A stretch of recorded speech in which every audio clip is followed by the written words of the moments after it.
Because my journey actually to being a clinical anatomist is quite tortuous, so I'm going to just give you a very, very quick summary of my unusual path. I've made countless mistakes along the way, and it's really a miracle of God's grace that I'm standing here today. So just quickly go through the circle. I was born in Hong Kong, and I came as a medical student. I learned anatomy here between 1981 and 86, so way before many of you were born. I became a general surgeon for 10 years. I was also demonstrating anatomy, teaching anatomy. I decided to give up surgery, primarily because I was addicted to it. That's another story. It's a serious addiction, I must say. So please don't let me do any surgery on you. So then I weaned myself off by doing some research on molecular genetics, had 2 kids very quickly.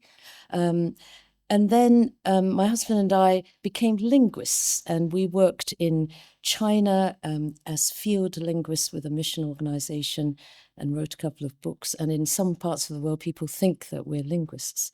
I came back because my husband and son both became very ill. And I came back and became a professional interpreter and translator, and then also carried on doing anatomy teaching. In 2009, for some reason, this job came up, and I've been doing my current job ever since, with some kind of variations.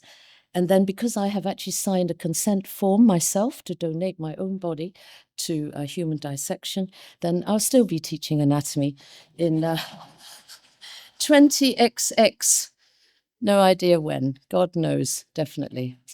So I'll start with a badge that I was given some time ago when I went to an event many years ago, a talk on being a Christian in the workplace. Anyone know what FTCW stands for? Sorry? Full-time Christian worker, excellent. So the person who gave the talk was Mark Green from LICC, and he's also written these wonderful books called Thank God It's Monday, not Friday. And it's just to make sure that we all know that you are all full-time Christian workers, unlike the kind of divide that we think only pastors and so on are full-time Christian workers, and we mustn't forget that. Okay, so I was asked to speak from the perspective of someone who's deeply involved in behind-the-scenes work that makes teaching possible, and so I thought I'd better explain what I actually do in the university. Sometimes I have no idea myself either. So what I do is that in the faculty, I'm on loads of committees, working groups, review panels. In the department, I'm course organizer, I'm examiner, I manage teams, I lecture, I do research. In the college at Magdalen, just very close by, I'm a tutor, I'm deputy senior tutor. I look after a lot of tutees, director of studies. I'm on governing body, X number of committees. And then nationally, I'm on a council of various national societies. I'm an examiner, external postgraduate examiner. I'm a research collaborator on lots of projects, and in the US and in Europe. In fact, one of my collaborators just said, "How's the conference going?" So that was very sweet. So anyway, so I meet a massive number of people each day, or either online or on Zoom or whatever, and so it's great because I love getting to know people and finding opportunities to tell them about Jesus, and that's really great. As I'm an anatomist, of course, the people I encounter every day may not necessarily be alive, but that's not relevant to what I'm saying here. That's another story.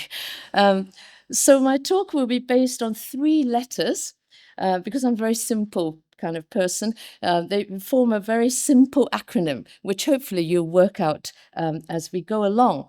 And interestingly, I think actually most of the Bible verses I'm using have been used by the previous speakers, by Tim actually at the beginning. So the first thing, interestingly, when I was asked to reflect on how the gospel shapes one's approach to teamwork and departmental politics, my first thought was this. Blessed are the peacemakers, for they will be called children of God. Um, and that's because, so P is for peacemakers. Unfortunately, people will always have differences of opinions, especially academics, and there'll be conflict all the time. There's a tendency in the fallen world for us to ignore that or suppress it or just avoid it. But as Christians, we're supposed to face it head on, and we're supposed to be peacemakers. So you probably are familiar with these key principles of Christian conflict resolution, but just to reiterate it and then make it a bit more in the context of academia. So, obviously discuss with each party in private, get them to understand their points of view, always listen actively, truly listen and empathize with, especially if they're feeling hurt. There's a lot of hurt people in academic departments, lots and lots of hurt people. Seek reconciliation, not merely resolution. So it's very easy for you to think, oh, well, let's just solve the problem. No, we don't just solve the problem. We want them to be friends again and to be reconciled. That's much, much harder. And then to forgive readily. You need to forgive them as well. You need to forget. You may be familiar with the term divine amnesia, which refers to God choosing to forget our sins once they're forgiven. He chooses not to hold them against us, not that he's got a senior moment or lapse in memory, but he chooses to do so. And for us, we have to choose not to hold what our colleagues have done in the future against them. It's easier said than done. Most of you may be familiar with this course of book, Becoming a Contagious Christian, and there's the formula that's I found really useful. HP plus CP plus CC equals MI, maximum impact. And I'll go through it. I mean, some of you already know this probably. High potency, meaning being salty salt, not, useless salt. Being holy, being Christ-like. I'll be talking about that a bit more in the third point. Close proximity is fine because you're in close proximity all the time, so you don't have to make a special effort. You're with these people day in, day out. CC, which is clear communication. So you need to really be able to communicate the gospel clearly. What is not okay is that to keep silent about the fact we're Christians, because people may just think you're a nice person. And that's not what the message should be. Not that you're a nice person, but you're a Christian, a sinner saved by grace. And so I'll go through some tips how to do that in my next slide.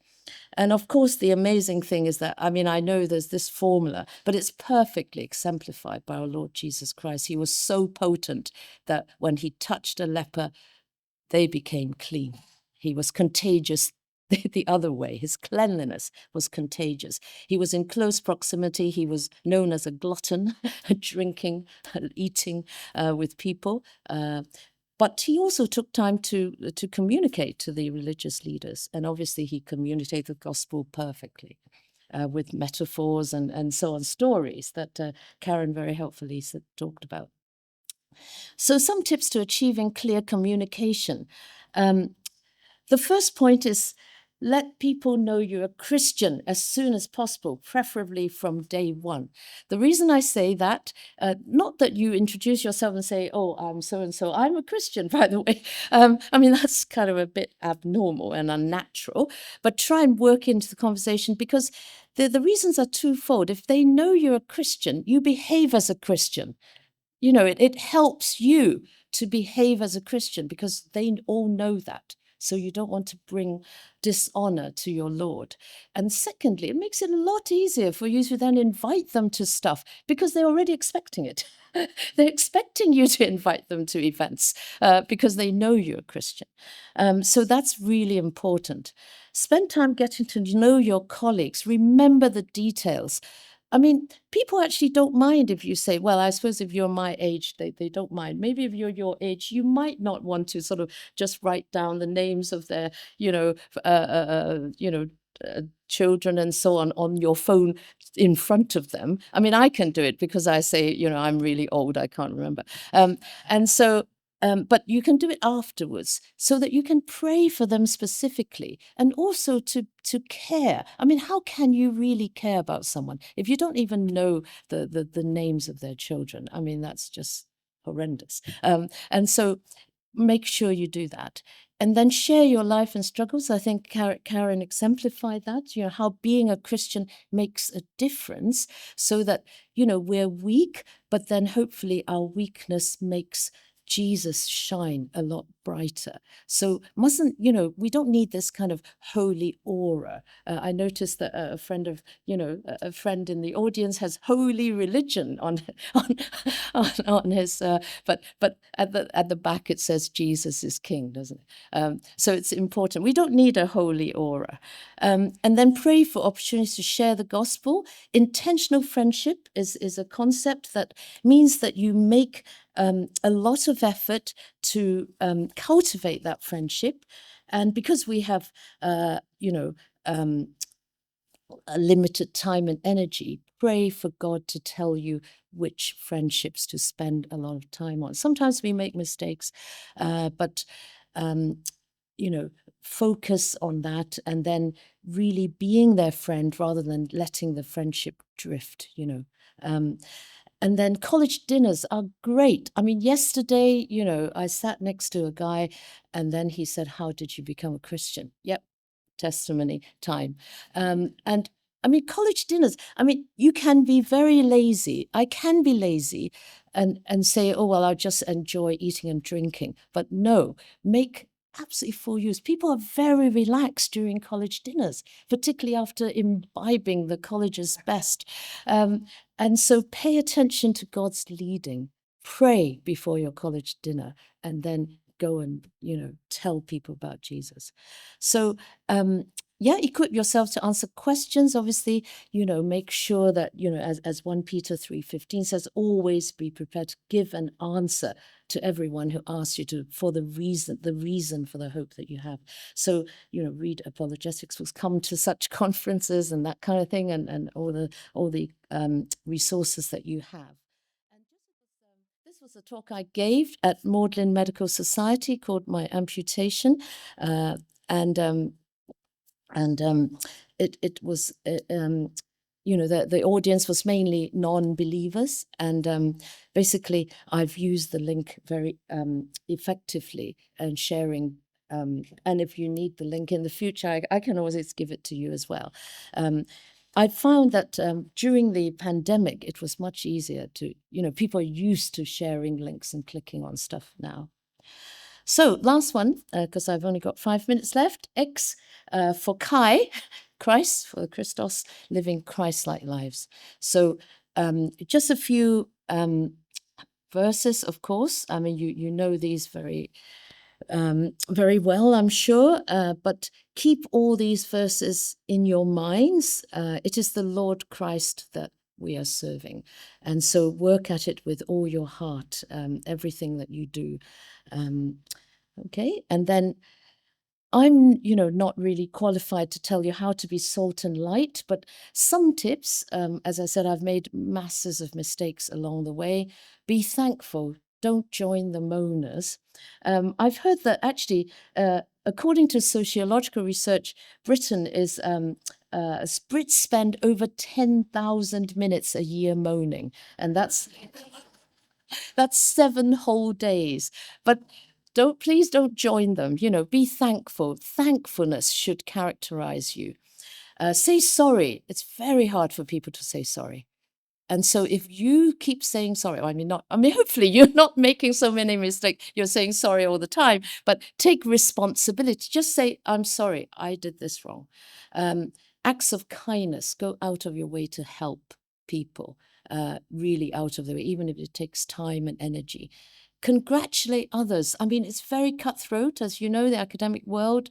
You hear people getting a grant and you're envious or jealous. But no, congratulate them.